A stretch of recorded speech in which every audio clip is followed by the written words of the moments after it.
Dios observa todo y nada escapa a su mirada. No existe secreto, falsedad o traición que pase inadvertida ante sus ojos. Él es el Alfa y la Omega, el inicio y el término, aquel que supervisa la tierra con un conocimiento absoluto.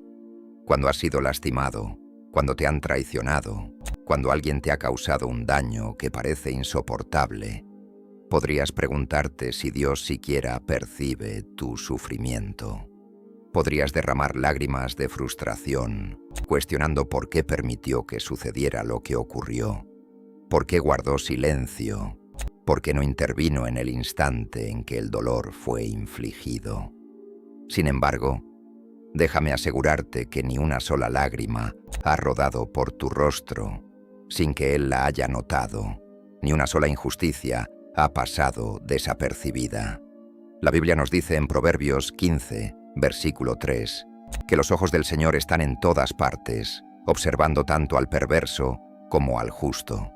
Esto significa que no existe engaño, crueldad o pecado que escape a la percepción del Creador de los cielos y la tierra. Imagina por un instante la historia de Agar, la sierva de Sara, en el libro de Génesis. Fue maltratada, rechazada y expulsada, errando por el desierto, sintiéndose desamparada y solitaria. Pero fue precisamente en ese lugar de angustia donde el Señor se le manifestó, y ella lo llamó El Roi, que significa el Dios que me ve. Agar no fue olvidada ni ignorada. Dios la había estado observando en todo momento y le brindó amparo incluso en su aflicción. Lo mismo ocurre contigo. Cuando alguien te traiciona, cuando sufres abuso, cuando las personas murmuran falsedades a tus espaldas o intentan deshacer lo que Dios está edificando en tu vida, puedes tener la certeza de que el Señor es testigo de todo. Él no es un espectador distante ni indiferente. Está observando y actuará en su momento perfecto. Reflexionemos también sobre la historia de José. Sus propios hermanos lo vendieron como esclavo, lo despreciaron, conspiraron en su contra y creyeron que lo habían erradicado de sus vidas para siempre. Pero Dios vio cuando José fue falsamente acusado y encarcelado, confinado en una celda oscura por un delito que no cometió. Dios vio cuando parecía que los malvados habían triunfado. No obstante, Él seguía teniendo el control. Estaba dirigiendo cada circunstancia, posicionando a José para un propósito mayor, obrando en el trasfondo de maneras que nadie podía percibir. Y al final, la justicia llegó. José no solo fue liberado de prisión, sino que fue exaltado a una posición de honor.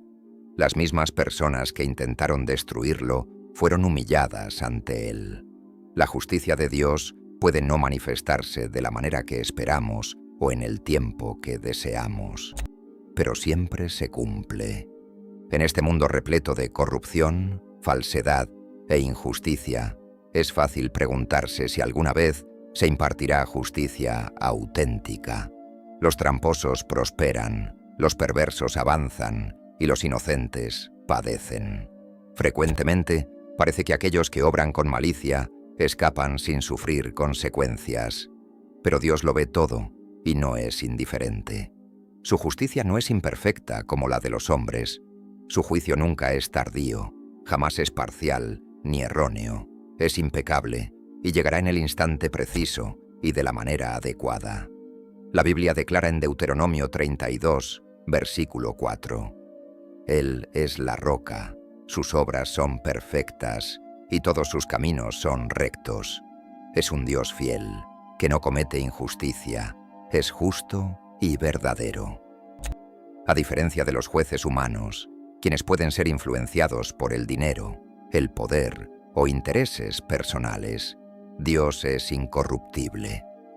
No cierra los ojos ante la maldad ni ignora el pecado. No permitirá que los culpables queden impunes. Él es el juez supremo y su veredicto es inapelable. Muchas veces en la vida sentimos el peso de la injusticia oprimiéndonos. Vemos a personas que han mentido, engañado y perjudicado a otros continuar prosperando, mientras que aquellos que han permanecido fieles enfrentan dificultades. En esos momentos, la duda se infiltra y comenzamos a preguntarnos, ¿dónde está Dios? ¿Por qué permite que esto ocurra? Pero la Biblia nos recuerda en el Salmo 37, versículo 7. Guarda silencio ante el Señor y espera en Él con paciencia. No te irrites a causa del que prospera en su camino, del hombre que lleva a cabo sus planes malvados. El hecho de que la justicia aún no haya llegado no significa que nunca lo hará. La paciencia de Dios no es un signo de debilidad, sino de su deseo de que las personas se aparten de sus caminos malvados antes de que el juicio caiga sobre ellas. Tomemos como ejemplo la historia de Faraón en el libro de Éxodo. Oprimió al pueblo de Dios, se negó a obedecer sus advertencias y se resistió a liberarlos, a pesar de haber recibido múltiples avisos. Por un tiempo, pareció que seguiría gobernando con mano de hierro, desafiante e intocable. Pero Dios ya había determinado el desenlace. Las plagas que azotaron Egipto no fueron casuales, sino la manifestación de la justicia divina.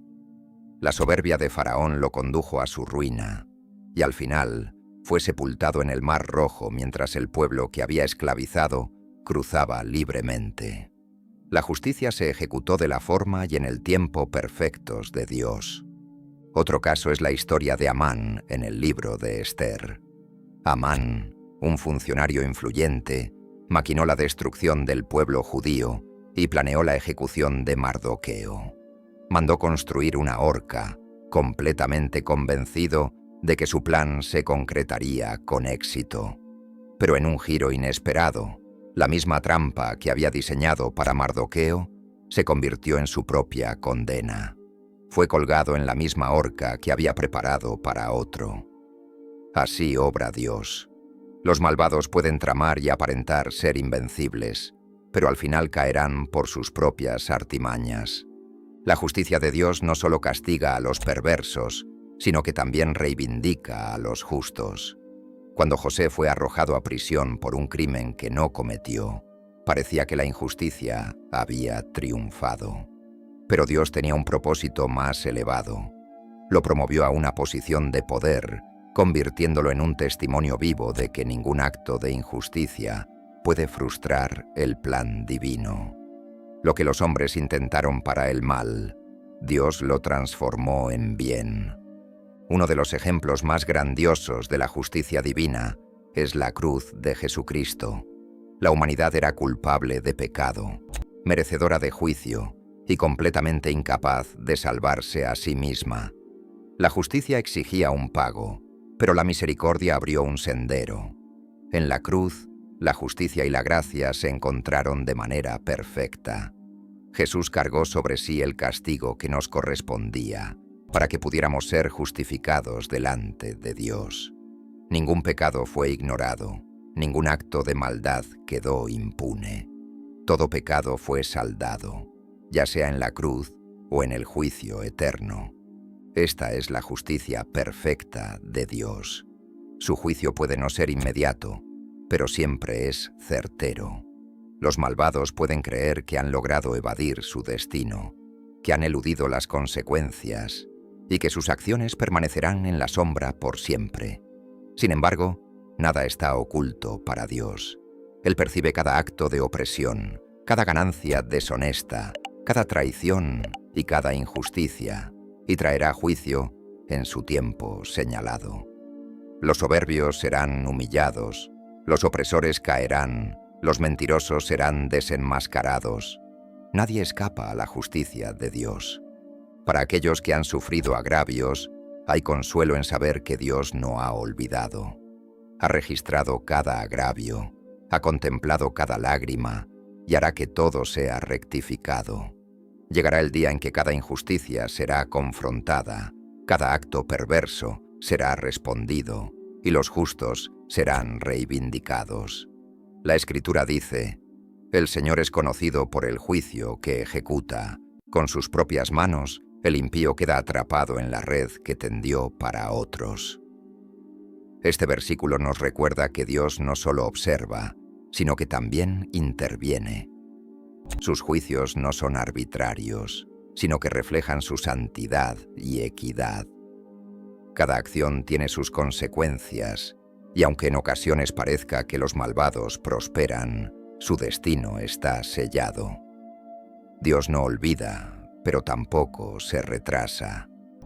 Todo ocurre bajo su soberanía. Un aspecto fundamental de la justicia divina es que no solo castiga el mal, sino que también restaura lo que ha sido dañado. En Apocalipsis 21, versículo 4, se nos promete que Dios enjugará toda lágrima de nuestros ojos, y ya no habrá muerte, ni luto, ni clamor, ni dolor, porque las primeras cosas han pasado. Esta promesa nos recuerda que la justicia de Dios no se limita a castigar al malvado, sino que también busca sanar a los afligidos y restaurar lo que ha sido quebrantado. Nuestro Dios no es solo un juez severo, sino también un Padre amoroso que desea consolar a sus hijos. Finalmente, es esencial comprender que la justicia de Dios no opera de manera aislada de su misericordia. En Efesios 2, versículos 4 y 5, el apóstol Pablo nos recuerda: «Pero Dios, que es rico en misericordia, por su gran amor con que nos amó, aun cuando estábamos muertos en pecados, nos dio vida juntamente con Cristo». Esto demuestra que la justicia divina no es simplemente una manifestación de poder, sino una expresión de su amor y compasión. Aunque Dios castiga el pecado, también ofrece perdón y restauración a quienes se arrepienten. En conclusión, la omnisciencia de Dios garantiza que nada se escape de su conocimiento. Su justicia es perfecta, imparcial y siempre llega en el tiempo adecuado. Aunque a veces parezca que el mal prevalece, podemos confiar en que Dios está obrando en el trasfondo, preparando el camino para su intervención. Su juicio no solo castiga al impío, sino que también restaura al afligido y reivindica al inocente. Como creyentes, estamos llamados a confiar en su soberanía, a esperar pacientemente su tiempo y a descansar en la certeza de que Él enderezará todo. La justicia de Dios no es como la de los hombres, que con frecuencia está marcada por errores, prejuicios y dilaciones. La justicia divina es perfecta, equitativa y siempre se cumple en el momento exacto. Aunque muchas veces nos sintamos tentados a tomar la justicia en nuestras manos, debemos recordar que la venganza pertenece solo al Señor. Es Él quien tiene la última palabra sobre cada acto de maldad y cada injusticia cometida. En Romanos 12, versículo 19, Pablo nos exhorta: «No os venguéis, amados míos, sino dejad lugar a la ira de Dios, porque escrito está: Mía es la venganza, yo pagaré, dice el Señor». Esta verdad debe resonar profundamente en nuestros corazones, especialmente cuando enfrentamos situaciones de sufrimiento o traición. Cuando alguien nos hiere, nuestra naturaleza humana clama por una justicia inmediata. Queremos que esa persona experimente el mismo sufrimiento que nos ha causado. Deseamos verla pagar por sus actos, creyendo que eso restaurará nuestro equilibrio emocional y espiritual. Sin embargo, la Biblia nos advierte que la justicia humana es falible y peligrosa. Nuestras emociones pueden nublar nuestro juicio, llevándonos a actuar de maneras que no reflejan el carácter de Dios. Por otro lado, la justicia divina nunca está influenciada por emociones descontroladas ni por parcialidades. Dios juzga con absoluta verdad, sin margen de error. Su conocimiento es total y va más allá de lo que los ojos humanos pueden percibir. Él conoce los motivos ocultos detrás de cada acción, las palabras no pronunciadas y los secretos guardados en lo más profundo del corazón humano. Un claro ejemplo de esto se encuentra en la historia de David y Saúl. Saúl, consumido por los celos, persiguió implacablemente a David, buscando quitarle la vida sin razón alguna. David tuvo numerosas oportunidades de tomar justicia por su propia mano. En una ocasión, mientras Saúl dormía en una cueva, David pudo haberlo asesinado fácilmente. Sus hombres incluso le instaron a hacerlo, argumentando que ese era el momento de obtener justicia. Pero David se negó. No levantaría su mano contra el ungido de Dios, pues entendía que el juicio le correspondía únicamente al Señor. David confió plenamente en que Dios actuaría en su momento oportuno. Y así fue. La vida de Saúl terminó en desgracia, y David ascendió al trono, no por su propia fuerza, sino por el cumplimiento del plan divino. Esta historia nos enseña que la venganza no es nuestra responsabilidad. Es un derecho exclusivo de Dios. Tomar la justicia en nuestras manos puede parecer una solución rápida, pero en realidad es un camino peligroso que corrompe el alma y envenena el corazón. Cuando decidimos actuar por cuenta propia, estamos diciéndole a Dios que no confiamos en su justicia, que dudamos de su tiempo o de la manera en que Él obrará. No obstante, la Escritura nos asegura que la justicia de Dios nunca llega tarde, jamás es débil ni incierta. Él sabe exactamente cómo y cuándo tratar con aquellos que han herido a sus hijos. Consideremos el caso de los hermanos de José. Lo vendieron como esclavo movidos por la envidia, creyendo que se habían deshecho de él para siempre. Pero Dios estaba observando. No permitió que el sufrimiento de José fuera en vano. Años después, esos mismos hermanos se encontraron postrados ante José, quien ahora tenía gran autoridad en Egipto. Sin embargo, José no tomó venganza. Comprendió que Dios había estado obrando todo el tiempo, incluso a través de la traición. La justicia divina se cumplió, pero no por la mano del hombre, sino por la sabiduría perfecta de Dios. Este relato nos recuerda que Dios siempre tiene la última palabra. Aunque a veces el proceso parezca largo, podemos confiar en que su justicia es inquebrantable. Él vindicará a los justos y hará pagar a los malvados en el momento y la manera adecuados. Nuestra tarea es permanecer fieles, confiar en su soberanía y recordar que la justicia de Dios no solo corrige el mal, sino que también sana, restaura y exalta a aquellos que confían en Él. Cuando insistimos en tomar la venganza en nuestras propias manos, nos encadenamos a un ciclo destructivo de amargura y resentimiento. Cada vez que recordamos la ofensa, revivimos el sufrimiento, lo que solo intensifica nuestra carga emocional. La amargura se convierte en una prisión que nos impide avanzar, nos roba la paz y la alegría que Dios desea concedernos. Sin embargo, cuando entregamos la justicia a Dios, somos liberados de esa carga. Podemos seguir adelante con fe, confiando en que Él resolverá cada injusticia en su tiempo perfecto. Los malvados no escaparán de la justicia divina. Pueden creer que han triunfado, que han burlado el juicio o que han logrado ocultar sus actos. Pero Dios no es engañado. En Gálatas 6, versículo 7, se nos advierte: no os dejéis engañar, de Dios nadie se burla, pues todo lo que el hombre siembre, eso también cosechará. Los soberbios serán abatidos, los opresores enfrentarán su juicio, y los mentirosos y traidores rendirán cuentas ante el Todopoderoso. Ningún crimen, ninguna falsedad, ningún acto de crueldad pasa inadvertido para Dios. Él retribuirá, juzgará, y su juicio será inquebrantable. Para aquellos que han sufrido injusticias, hay consuelo en saber que Dios no ha olvidado. Ha registrado cada afrenta, ha observado cada lágrima y hará que todo sea rectificado.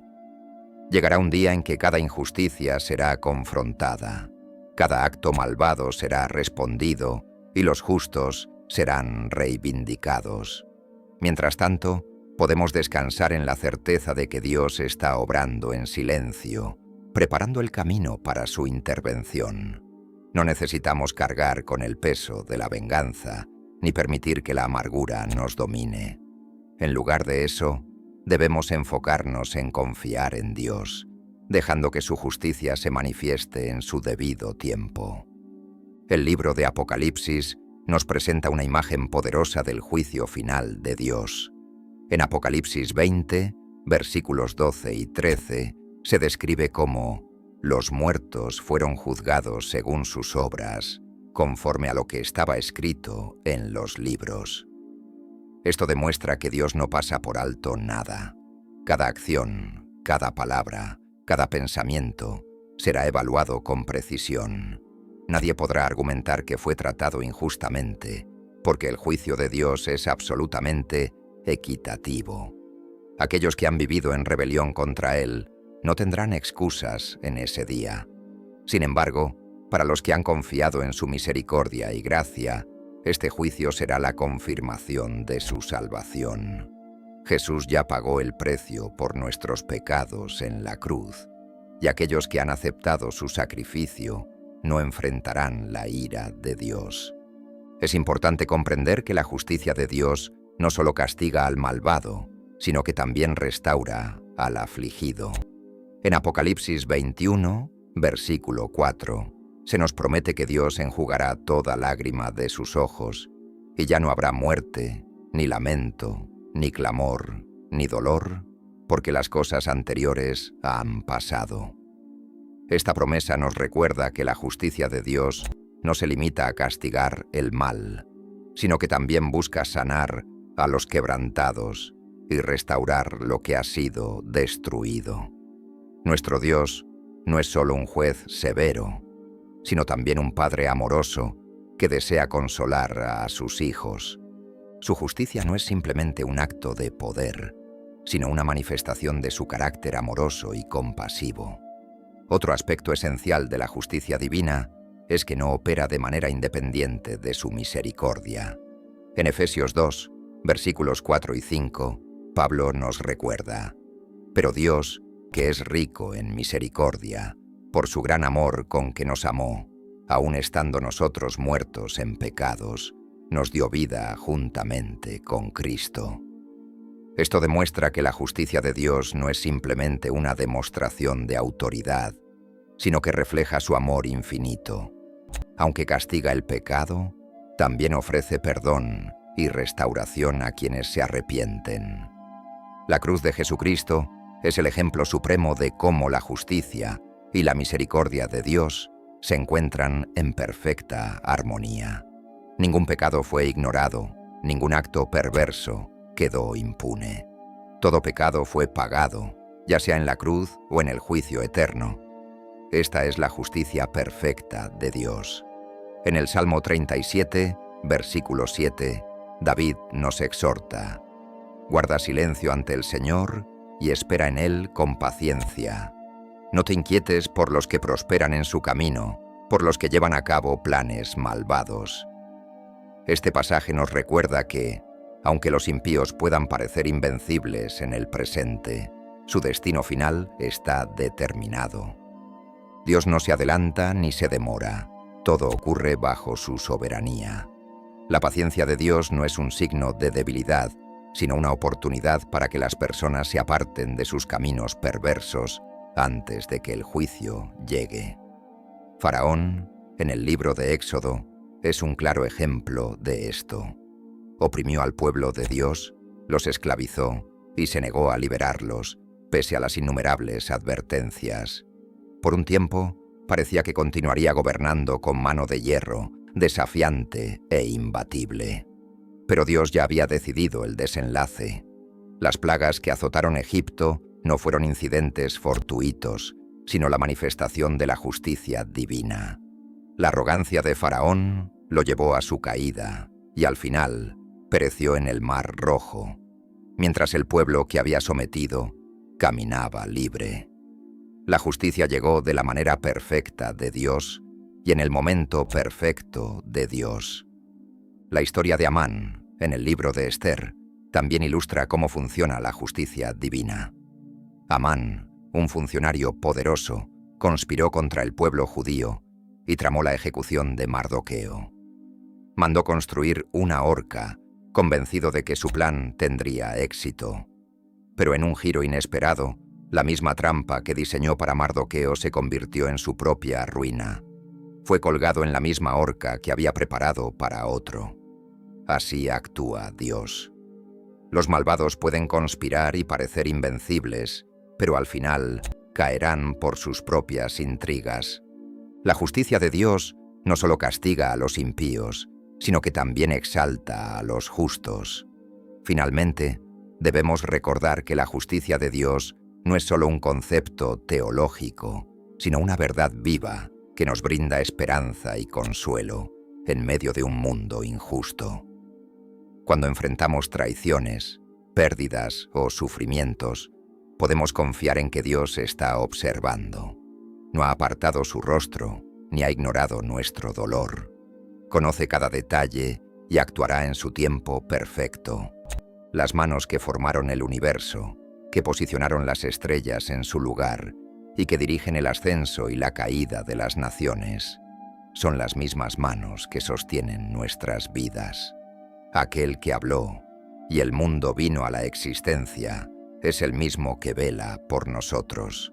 La venganza pertenece al Señor y Él no fallará en cumplir su promesa de justicia. Podemos descansar en esta verdad, seguros de que Dios hará que todas las cosas sean rectificadas en su tiempo. El perdón es uno de los mandatos más profundos y transformadores que Dios nos ha dado.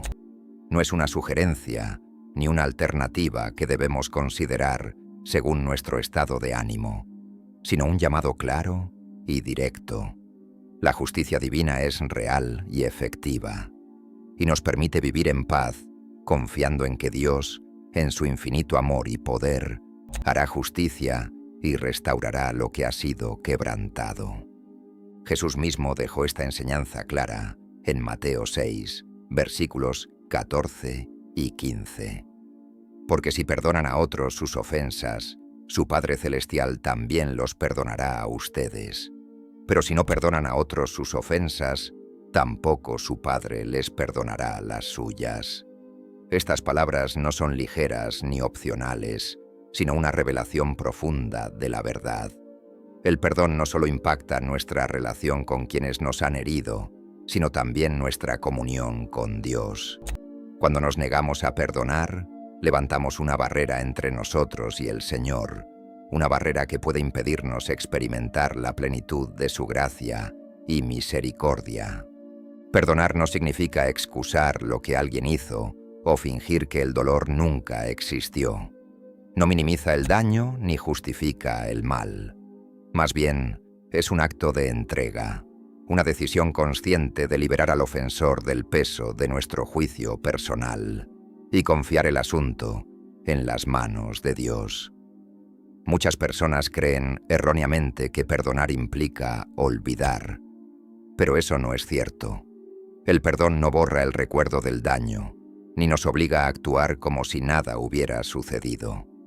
Significa renunciar al derecho de tomar la justicia por nuestra cuenta y permitir que Dios maneje la situación conforme a su sabiduría perfecta.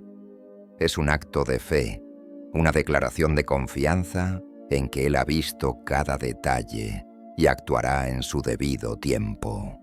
El proceso del perdón puede ser uno de los desafíos más difíciles que enfrentamos como creyentes. Va en contra de nuestra naturaleza humana, que instintivamente se aferra al dolor, levanta muros de protección y busca evitar ser herido nuevamente. Queremos que quienes nos lastimaron sientan el mismo sufrimiento que nosotros experimentamos. Anhelamos justicia y muchas veces nos inclinamos hacia la venganza. Pero Dios nos llama a algo mucho más elevado. Nos invita a soltar la ira, la amargura y el resentimiento y a confiar en Él para que sane nuestras heridas y haga justicia según su voluntad. Jesús nos dio el ejemplo supremo de perdón. Mientras colgaba en la cruz, siendo golpeado, humillado y crucificado por aquellos mismos a quienes vino a salvar, tenía el poder de llamar legiones de ángeles para destruir a sus enemigos y exigir justicia inmediata. Sin embargo, miró al cielo y dijo: Padre, perdónalos, porque no saben lo que hacen. Lucas 23, versículo 34. Ese tipo de perdón no es humano, es divino. Y es precisamente ese tipo de perdón al que estamos llamados a practicar. El impacto del perdón va mucho más allá del ofensor. En realidad, tiene un efecto más profundo en quien decide perdonar. La falta de perdón es como llevar una pesada cadena alrededor del corazón, un lastre que solo nos agobia, mientras que la otra persona sigue adelante sin verse afectada. La amargura que surge al aferrarnos al resentimiento actúa como veneno para nuestra alma. Endurece nuestro corazón, nos ciega espiritualmente y nos aparta de la paz que Dios desea darnos. También nos separa de Dios, pues Él ha sido claro en su palabra. Si no perdonamos, tampoco seremos perdonados. El enemigo lo sabe y busca mantenernos atrapados en un ciclo de dolor, haciendo que revivamos el sufrimiento una y otra vez, impidiendo que nuestras heridas sanen y robándonos la libertad.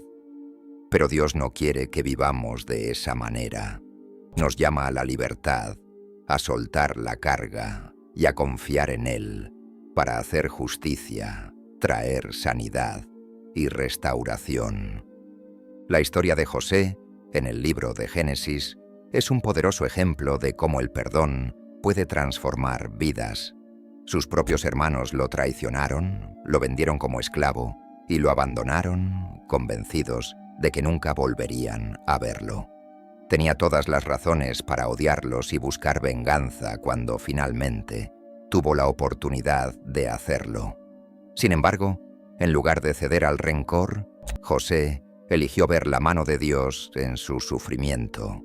Les dijo en Génesis 50, versículo 20: Ustedes pensaron hacerme mal, pero Dios lo transformó en bien para que hoy se preservara la vida de muchas personas.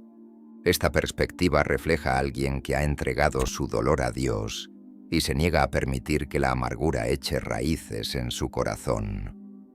José entendió que el perdón no es una señal de debilidad, sino de fortaleza. Al liberar a sus hermanos del peso de su juicio personal, pudo seguir adelante en paz, libre del veneno del resentimiento. El perdón es un acto de fe. Significa creer que Dios es nuestro defensor, que Él sanará nuestro corazón y que manejará la situación de manera mucho más sabia y justa de lo que nosotros podríamos hacerlo. Algunas heridas son profundas, algunas traiciones parecen imposibles de perdonar, pero el perdón no es algo que hacemos por nuestra propia fuerza. Es algo que Dios nos capacita para hacer cuando nos rendimos a Él. A veces, incluso antes de que nuestras emociones alcancen ese punto, podemos tomar la decisión de perdonar. Y en ese momento, Dios interviene, nos concede gracia, comienza a sanar nuestras heridas y nos libera del peso que hemos estado cargando por tanto tiempo. Hay personas que pasan toda su vida atrapadas en la amargura, sin experimentar la plenitud de lo que Dios tiene preparado para ellas, porque se niegan a perdonar. Pero ese no es el plan de Dios para ti.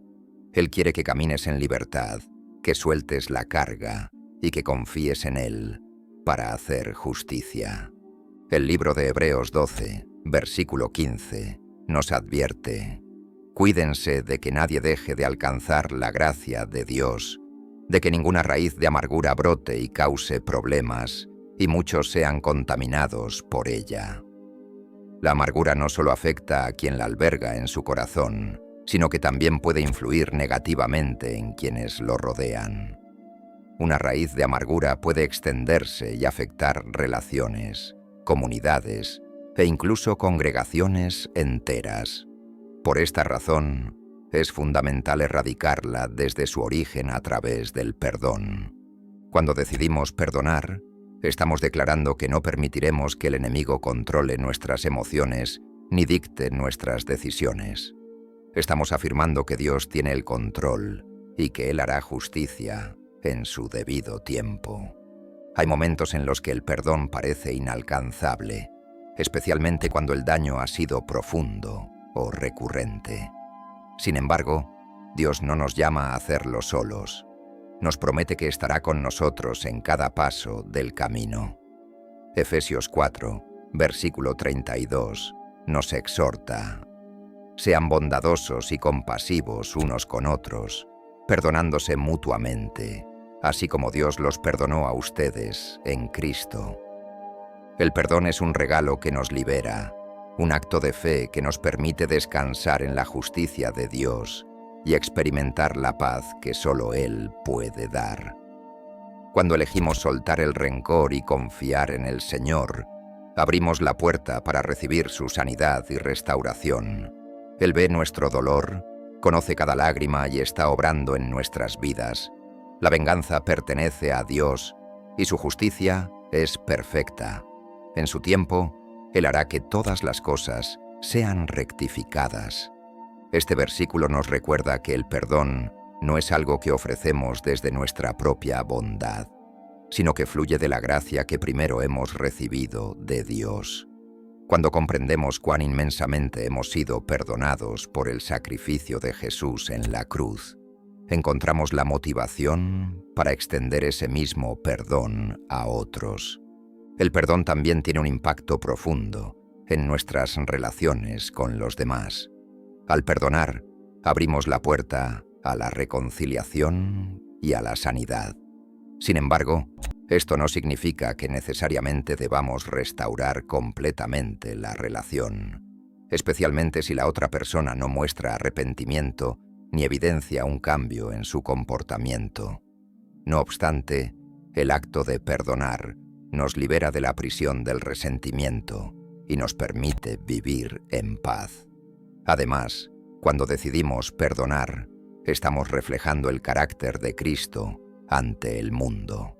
Nos convertimos en una luz que manifiesta el amor y la misericordia de Dios, demostrando que el Evangelio tiene el poder de sanar incluso las heridas más profundas.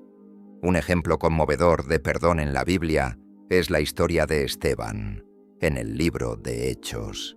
Mientras era lapidado hasta la muerte por predicar el Evangelio, Esteban oró: Señor, no les tomes en cuenta este pecado. Hechos 7, versículo 60. Incluso en su último aliento, extendió misericordia a quienes lo estaban asesinando. Este acto de perdón no solo evidenció la obra de Dios en su corazón, sino que también sembró una semilla que con el tiempo llevaría a la conversión de Saulo, quien más tarde se transformaría en el apóstol Pablo. El perdón tiene el poder de transformar no solo a quien lo concede, sino también a quien lo recibe. A veces, el mayor obstáculo para perdonar es el temor de que la otra persona no se dé cuenta del daño que causó o que no se arrepienta sinceramente. Sin embargo, el perdón no depende de la respuesta del ofensor. Es un acto unilateral que realizamos por obediencia a Dios y por el bienestar de nuestra propia alma. Aunque la otra persona nunca pida perdón ni reconozca su falta, nuestra decisión de perdonar sigue siendo válida y necesaria. Esto no significa que debamos ignorar el daño o permitir que continúe, especialmente si la situación es abusiva. Más bien, significa que entregamos el juicio a Dios y confiamos en que Él manejará la situación conforme a su justicia perfecta. El perdón también nos enseña compasión. Cuando hemos sufrido, somos capaces de comprender el sufrimiento de otros. Podemos consolar, animar y caminar junto a ellos con la misma gracia que Dios nos ha extendido. Nuestras heridas se convierten en un testimonio. Aquello que el enemigo intentó usar para destruirnos, Dios lo convierte en herramientas para equiparnos y ayudar a otros. Dios nunca desperdicia el dolor. Lo que parece una pérdida irreparable a menudo es parte de un proceso de formación. Lo que parece el final muchas veces es el comienzo de algo mayor. Lo que parece una temporada de sufrimiento, en realidad puede ser una etapa de preparación. Finalmente, el perdón es un acto de adoración. Cuando decidimos perdonar, estamos reconociendo que Dios es soberano, que Él ve cada detalle y que administrará justicia de acuerdo con su perfecta voluntad. Es una declaración de confianza en su carácter y en su plan, incluso cuando no comprendemos por qué permitió que ocurriera el daño. El perdón nos libera de la prisión del rencor y nos coloca en un estado de paz y seguridad en Dios. Nos permite avanzar con esperanza, sabiendo que Él está obrando todas las cosas para nuestro bien y para su gloria. Así como Dios nos ha perdonado abundantemente en Cristo, estamos llamados a perdonar a otros. No es una opción ni una sugerencia, sino un mandato, un acto de fe y un camino hacia la verdadera libertad. El sufrimiento es una realidad inevitable en la vida humana. Sin embargo, cuando lo enfrentamos desde una perspectiva divina, descubrimos que tiene un propósito mucho más profundo del que podemos imaginar. A menudo, el dolor nos parece injusto, innecesario y abrumador, como si fuera un castigo o una señal de que Dios se ha olvidado de nosotros. Sin embargo, la Biblia nos enseña que Dios nunca permite el sufrimiento sin un propósito. Cada lágrima, cada dificultad y cada prueba están moldeando nuestro carácter, fortaleciendo nuestra fe y acercándonos más a Él. Romanos 8, versículo 28, nos recuerda: sabemos que a los que aman a Dios, todas las cosas les ayudan a bien. Esto incluye incluso aquellas circunstancias que parecen imposibles de superar o injustas a nuestros ojos. Consideremos la historia de Job, uno de los personajes bíblicos cuyo sufrimiento ha sido objeto de reflexión durante siglos. Job era un hombre íntegro y temeroso de Dios, pero perdió todo lo que tenía: su familia, sus posesiones y su salud. Sus amigos intentaron justificar su sufrimiento sugiriendo que era consecuencia de algún pecado oculto. Pero esa no era la verdad. Job no estaba siendo castigado, sino probado en su fe. En medio de su dolor, declaró con convicción en Job 13, versículo 15: aunque Él me mate, en Él esperaré. Defenderé delante de Él mis caminos. Esta declaración revela que, aunque no entendía la razón de su sufrimiento, Job confiaba en que Dios tenía un propósito mayor. Al final, Dios restauró todo lo que Job había perdido y le concedió aún más de lo que tenía antes.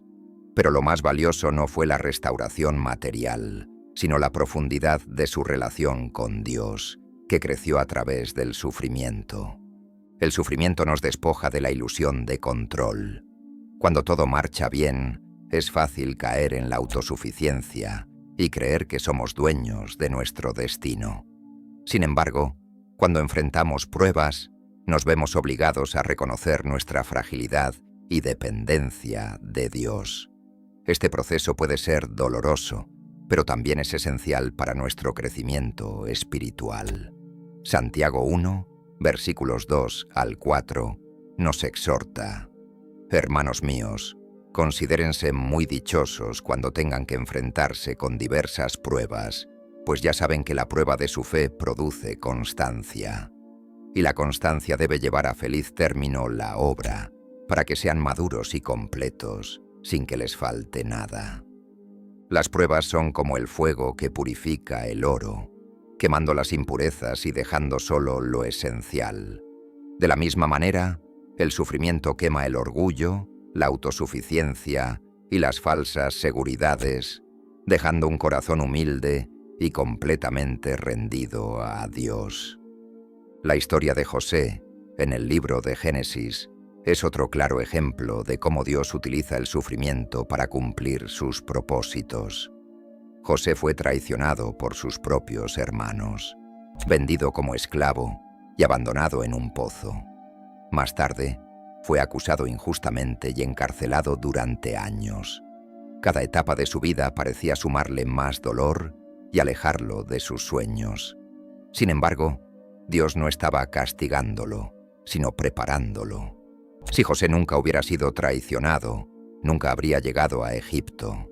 Si nunca hubiera sido acusado falsamente, jamás habría conocido al copero real, quien más tarde lo presentaría ante Faraón. Si nunca hubiera sido olvidado en prisión, no habría alcanzado la posición de autoridad que le permitiría salvar a su familia de la hambruna. Dios utiliza incluso las situaciones más dolorosas para llevarnos al lugar donde necesitamos estar. En su soberanía, Él toma lo que el enemigo intentó usar para nuestra destrucción y lo convierte en un instrumento para nuestro propósito y crecimiento. Podemos confiar en que, aunque no siempre entendamos su plan, Dios nunca deja de obrar a nuestro favor. Él es justo, fiel, y su propósito siempre prevalecerá. El sufrimiento de José no fue en vano, fue parte del plan divino para posicionarlo exactamente donde debía estar. En medio del sufrimiento, es fácil enfocarnos únicamente en el dolor presente y perder de vista el panorama completo. Sin embargo, Dios ve más allá de lo que nuestros ojos pueden percibir. Él está obrando detrás de escena, utilizando cada circunstancia para cumplir su propósito eterno. Pablo comprendió esta verdad profundamente. En 2 de Corintios 12, versículo 9, describe cómo suplicó repetidamente a Dios que le quitara un aguijón en la carne, algo que le causaba un gran sufrimiento, ya fuera físico o emocional. Sin embargo, Dios respondió: «Te basta mi gracia, porque mi poder se perfecciona en la debilidad». En lugar de eliminar el sufrimiento, Dios lo utilizó para mostrarle a Pablo que su fortaleza no provenía de sí mismo, sino de Dios. A veces, el dolor que queremos que Dios quite es precisamente lo que Él está usando para demostrar su poder en nuestras vidas. El sufrimiento también tiene la capacidad de enseñarnos compasión. Cuando hemos experimentado dolor, somos capaces de comprender mejor el sufrimiento de otros. Podemos consolar, animar y acompañar a quienes atraviesan pruebas similares. Nuestras heridas se convierten en un testimonio de la obra de Dios en nuestras vidas. Lo que el enemigo intentó usar para destruirnos, Dios lo transforma en herramientas que nos equipan para ayudar a otros. En 2 de Corintios 1, versículos 3 y 4, Pablo nos recuerda que Dios es el Padre de las misericordias y el Dios de toda consolación, quien nos consuela en todas nuestras tribulaciones, para que también nosotros podamos consolar a los que están en cualquier aflicción. Así como Dios nos ha consolado en nuestro dolor, estamos llamados a extender esa misma consolación a otros. El sufrimiento no solo nos acerca a Dios, sino que también nos une a los demás. Nos enseña a ser más sensibles, más empáticos y más dispuestos a compartir la carga de aquellos que sufren. La Iglesia primitiva entendió esto claramente. En Hechos 2, versículos 44 y 45, vemos cómo los primeros cristianos compartían todo lo que tenían, asegurándose de que nadie entre ellos careciera de lo necesario. Su unidad y amor mutuo eran el resultado de haber experimentado el poder transformador de Dios en medio del sufrimiento. Sabían que no estaban solos en su dolor y que, juntos, podían soportar cualquier carga. Aunque el sufrimiento puede parecer interminable en el momento en que lo enfrentamos, Dios siempre tiene un propósito más grande en mente. Lo que parece ser un final, muchas veces es el comienzo de algo nuevo. Lo que parece ser una pérdida irreparable, a menudo es una oportunidad para recibir algo mejor. En Isaías 61, versículo 3, se nos promete que Dios nos dará una corona de belleza en lugar de ceniza, el óleo de alegría en lugar de luto, y un manto de alabanza en lugar de espíritu angustiado. Esta promesa nos recuerda que Dios no solo restaura lo que se ha perdido, sino que lo transforma en algo aún mejor. Cambia el luto en gozo, las cenizas en belleza y la angustia en alabanza. El apóstol Pablo experimentó esta verdad en su propia vida. Después de ser apedreado hasta casi morir en Listra, continuó predicando el Evangelio con valentía y determinación. Su cuerpo llevaba las cicatrices del sufrimiento, pero su espíritu estaba lleno de gozo y propósito. En Filipenses 4, versículo 13, declaró: «Todo lo puedo en Cristo que me fortalece». Esta afirmación no significa que Pablo nunca sufrió ni enfrentó dificultades, sino que halló su fortaleza en Dios, incluso en medio del sufrimiento. Su ejemplo nos inspira a confiar en que, sin importar cuán difíciles sean nuestras circunstancias, Dios nos capacitará para superarlas. El sufrimiento también nos enseña a depender completamente de la gracia de Dios. Sin su gracia, sería imposible soportar las pruebas de la vida. La gracia de Dios no elimina el sufrimiento, pero nos da la fortaleza para enfrentarlo con esperanza y fe.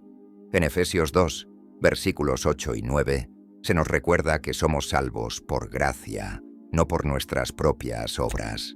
De la misma manera, es por gracia que podemos atravesar el sufrimiento y salir fortalecidos de él. La gracia de Dios es suficiente para llevarnos a través de cualquier tormenta, y su poder se manifiesta con mayor claridad en nuestras debilidades. Cuando enfrentamos sufrimientos prolongados o pérdidas irreparables, es natural preguntarnos si alguna vez volveremos a experimentar gozo o paz. Pero Dios nos asegura que sí lo haremos. En el Salmo 30, versículo 5, se nos dice: «Porque su ira dura solo un momento, pero su favor dura toda la vida. Por la noche puede durar el llanto, pero a la mañana vendrá la alegría». Esta promesa nos recuerda que el dolor es temporal, pero la alegría de Dios es eterna. No importa cuán oscura sea la noche, la mañana siempre llega. No importa cuán profundo sea el sufrimiento, la restauración siempre sigue. El sufrimiento también nos enseña a valorar las pequeñas cosas de la vida. Cuando atravesamos tiempos difíciles, aprendemos a apreciar los momentos de paz, las palabras de aliento y los gestos de bondad que antes podrían haber pasado desapercibidos. Descubrimos que la verdadera felicidad no depende de nuestras circunstancias externas, sino de la presencia constante de Dios en nuestras vidas. En Mateo 6, versículo 34, Jesús nos exhorta: «No os preocupéis por el día de mañana, porque el día de mañana traerá sus propias preocupaciones. Basta a cada día su propio mal». Esta enseñanza nos invita a vivir en el presente, confiando en que Dios suplirá cada una de nuestras necesidades. Finalmente, el sufrimiento nos prepara para la eternidad. En este mundo enfrentaremos pruebas y dificultades, pero sabemos que éstas son temporales. En 2 Corintios 4, versículos 17 y 18, Pablo nos recuerda: «Porque nuestra leve y momentánea tribulación produce en nosotros un cada vez más excelente y eterno peso de gloria, mientras no miramos las cosas que se ven, sino las que no se ven. Pues las cosas que se ven son temporales, pero las que no se ven son eternas». Esta perspectiva nos ayuda a mantener los ojos fijos en lo eterno, sabiendo que cualquier sufrimiento que enfrentemos en esta vida no se compara con la gloria que será revelada en nosotros. Dios nunca desperdicia el sufrimiento. Lo que parece ser una ruptura es, a menudo, parte del proceso de formación. Lo que parece ser el fin, en realidad, es el comienzo de algo mucho más grande. Lo que parece una temporada de sufrimiento, muchas veces es una temporada de preparación. Dios nos está moldeando, fortaleciendo y transformando. Y cuando salgamos del proceso, seremos más fuertes, más sabios y más parecidos a Cristo. La restauración divina es una de las promesas más hermosas y poderosas que encontramos en la Biblia. Dios no solo nos consuela en medio del sufrimiento, sino que también tiene el poder de sanar lo que ha sido quebrantado, reconstruir lo que ha sido destruido y devolver lo que se ha perdido. Esta restauración no es simplemente un retorno al estado anterior. Muchas veces, Dios supera nuestras expectativas y restaura de maneras que jamás podríamos imaginar. En Joel 2, versículo 25, se nos asegura: «Yo les compensaré los años que devoró la langosta». Esto significa que incluso aquellos periodos de nuestra vida que parecían vacíos o desperdiciados pueden ser redimidos por el poder de Dios. No hay pérdida demasiado grande para Él, ni daño demasiado profundo para ser sanado. El libro de Ruth nos ofrece uno de los relatos más conmovedores de restauración en la Biblia. Noemí perdió a su esposo y a sus 2 hijos, quedando desolada y llena de amargura. Regresó a Belén creyendo que su vida había llegado a su fin, convencida de que Dios le había dado la espalda. Sin embargo, Él ya estaba obrando en su historia. A través de su nuera Ruth, Noemí experimentó una restauración que nunca imaginó. Ruth se casó con Booz y su hijo Obed llegó a ser el abuelo del rey David. Lo que Noemí pensó que era el final de su historia fue en realidad el comienzo de algo mucho más grande. La restauración de Dios no solo trajo alegría a Noemí, sino que también formó parte del linaje de Jesucristo. Este relato nos recuerda que Dios puede transformar las circunstancias más difíciles en bendiciones eternas. La restauración no siempre ocurre de la manera que esperamos. A veces oramos para que Dios nos devuelva algo exactamente como era antes, pero Él tiene planes aún mejores. José vivió esto en carne propia, cuando sus hermanos lo traicionaron y lo vendieron como esclavo. Perdió años de su vida, su libertad y su conexión con su familia. Sin embargo, Dios utilizó ese tiempo para prepararlo para un propósito mucho mayor.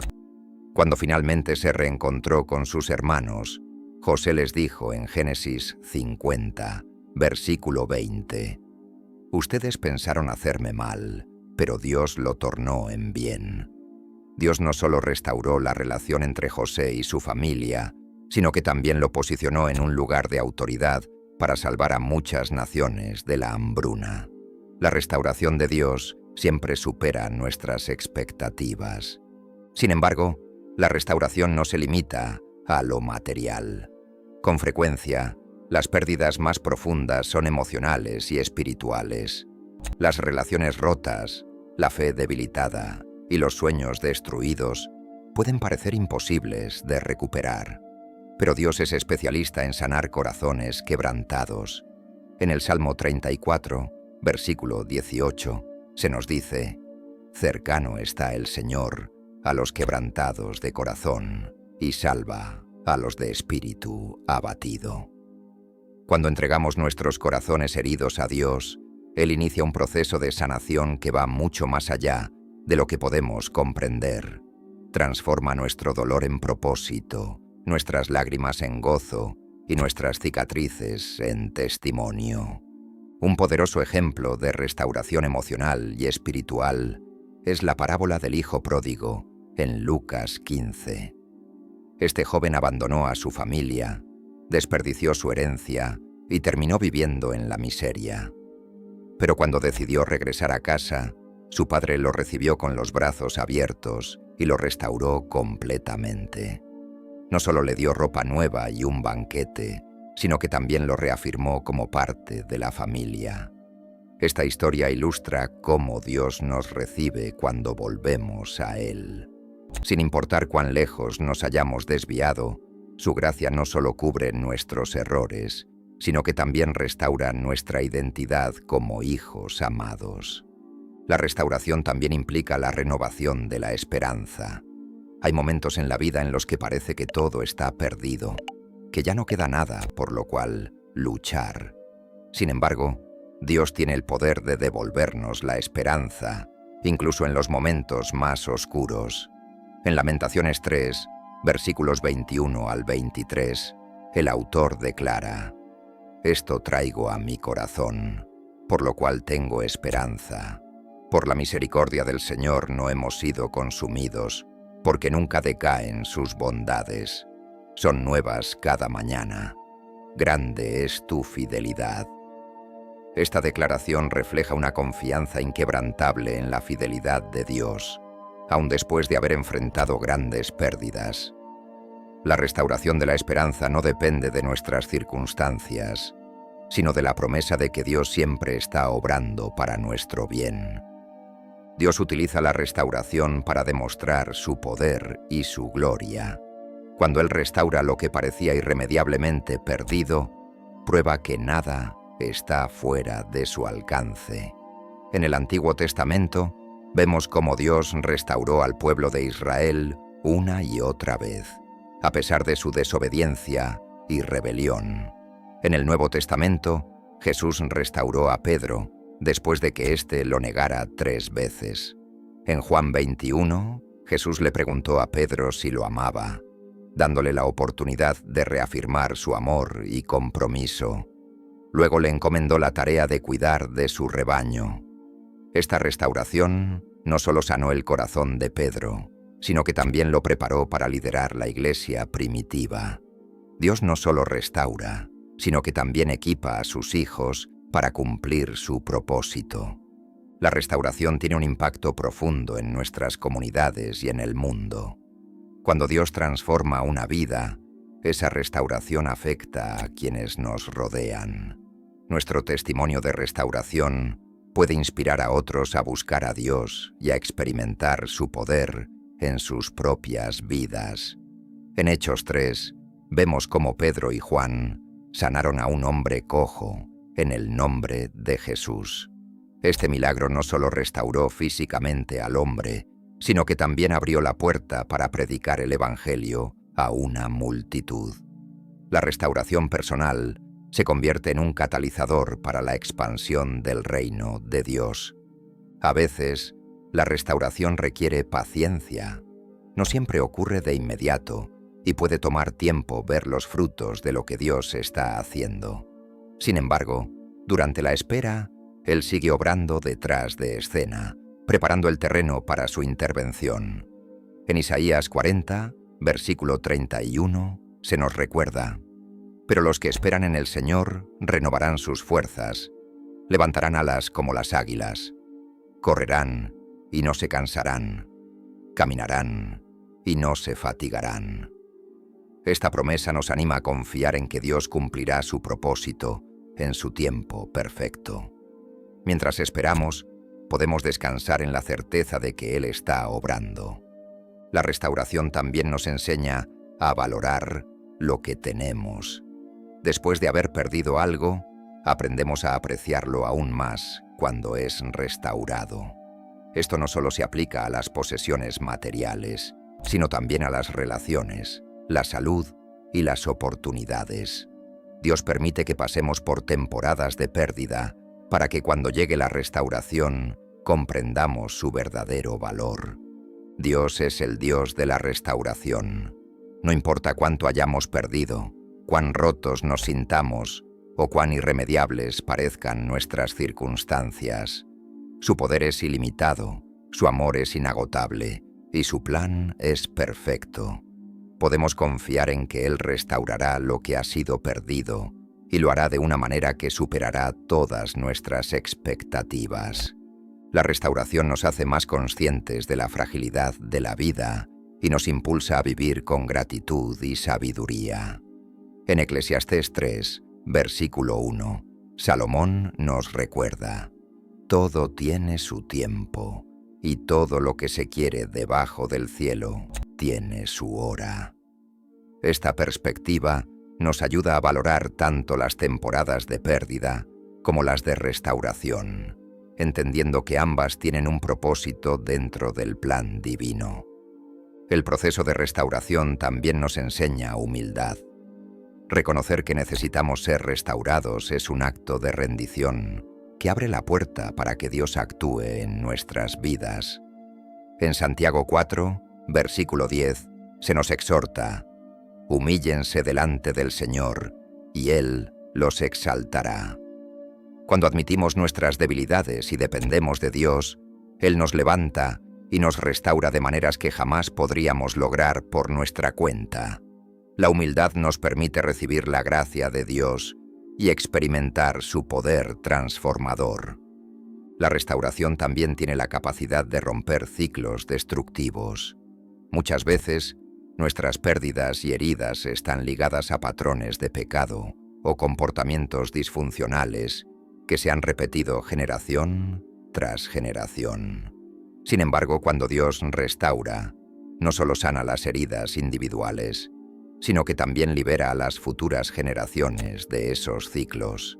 En Éxodo 20, versículos 5 y 6, Dios advierte que castigará la maldad de los padres hasta la tercera y cuarta generación, pero que mostrará misericordia hasta 1000 generaciones a quienes lo aman y obedecen sus mandamientos. Esta promesa nos recuerda que la restauración no solo impacta nuestras vidas, sino también las de quienes vendrán después de nosotros. Finalmente, la restauración nos lleva a una relación más profunda con Dios. Cuando experimentamos su poder restaurador, nuestra fe se fortalece y nuestra confianza en Él se incrementa.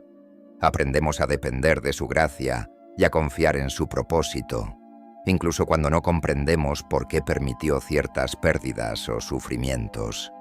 En Apocalipsis 21, versículo 5, se nos asegura: el que está sentado en el trono dijo: «He aquí, yo hago nuevas todas las cosas». Esta promesa nos recuerda que la restauración divina no tiene límites. Dios puede renovar cualquier situación, sanar cualquier herida y devolver cualquier cosa que se haya perdido. Su restauración no solo cambia nuestras circunstancias, sino que también transforma nuestro corazón y nuestra perspectiva. La victoria final pertenece a Dios. En un mundo lleno de injusticias, pérdidas y sufrimientos, es fácil sentirse abrumado por las dificultades. Sin embargo, la Biblia nos asegura que Dios tiene el control absoluto sobre todo. En Apocalipsis 19, versículo 6, se nos dice: «Aleluya, porque el Señor nuestro Dios Todopoderoso reina». Esta declaración nos recuerda que, aunque enfrentemos batallas temporales, la guerra ya ha sido ganada por Cristo. La victoria final no depende de nuestra fuerza, sino del poder invencible de Dios. La victoria de Dios no es solo una realidad futura, sino también presente. Aunque aún vivimos en un mundo caído, podemos experimentar anticipos de su victoria a través del Espíritu Santo. En Efesios 1, versículos 19 y 20, Pablo ora para que los creyentes comprendan la extraordinaria grandeza de su poder para con nosotros los que creemos, según la eficacia de su poderosa fuerza, la cual operó en Cristo cuando lo resucitó de entre los muertos. Este mismo poder que levantó a Jesús de la tumba está disponible para nosotros hoy. Nos capacita para enfrentar cualquier desafío con la certeza de que Dios ya ha vencido. La victoria de Dios también se evidencia en la derrota de Satanás. En Génesis 3, versículo 15, Dios declaró que la simiente de la mujer aplastaría la cabeza de la serpiente. Esta promesa se cumplió en la cruz, donde Jesús triunfó sobre el enemigo y el pecado. En Colosenses 2, versículo 15, se nos dice que Jesús despojó a los principados y potestades y los exhibió públicamente, triunfando sobre ellos en la cruz. Esta victoria nos libera del poder del pecado y de la muerte, permitiéndonos vivir en la plenitud de la vida que Dios tiene para nosotros. Pero la victoria de Dios no se detiene ahí. También incluye la restauración completa de toda la creación. En Romanos 8, versículos 19 al 21, se nos dice que toda la creación espera ansiosamente la manifestación de los hijos de Dios, porque fue sujetada a vanidad, pero será libertada de la corrupción a la gloriosa libertad de los hijos de Dios. Esta promesa nos recuerda que la victoria de Dios no solo afecta a las personas, sino también al mundo entero. Un día, toda injusticia será eliminada, toda enfermedad será sanada y toda lágrima será enjugada. La restauración divina y la victoria final son promesas seguras para todos aquellos que confían en Dios. Él tiene el poder de sanar lo que ha sido quebrantado, devolver lo que se ha perdido y transformar lo que ha sido destruido. Su restauración no solo cambia nuestras circunstancias, sino que también renueva nuestro corazón y nuestra perspectiva. La victoria final pertenece a Dios y podemos descansar en la certeza de que Él hará que todas las cosas sean rectificadas en su tiempo perfecto. Así como restauró la vida de Noemí, José, el hijo pródigo y muchos otros, también restaurará nuestras vidas y nos conducirá a una victoria completa en Cristo. No importa cuán profundo sea nuestro quebranto, ni cuán grandes sean nuestras pérdidas, Dios sigue siendo soberano. Él nunca deja de obrar, nunca deja de restaurar y nunca deja de cumplir sus promesas. Podemos confiar en que, en su amor infinito, está tejiendo cada circunstancia en un plan mucho más grande del que podemos imaginar. Su restauración es segura, su victoria es definitiva y su fidelidad es eterna. Gracias por quedarte hasta el final. Tu tiempo y energía son valiosos y me honra que los compartas aquí. Si este contenido te ha inspirado o aportado valor, únete a esta comunidad dejando la palabra clave Justicia Divina en los comentarios. Te enviaré un saludo especial en el próximo video. Por mi parte solo me queda expresarte mi gratitud, en nombre de todo el equipo, por acompañarnos en este viaje y desearte lo mejor en cada paso que tomes. Hasta que volvamos a encontrarnos.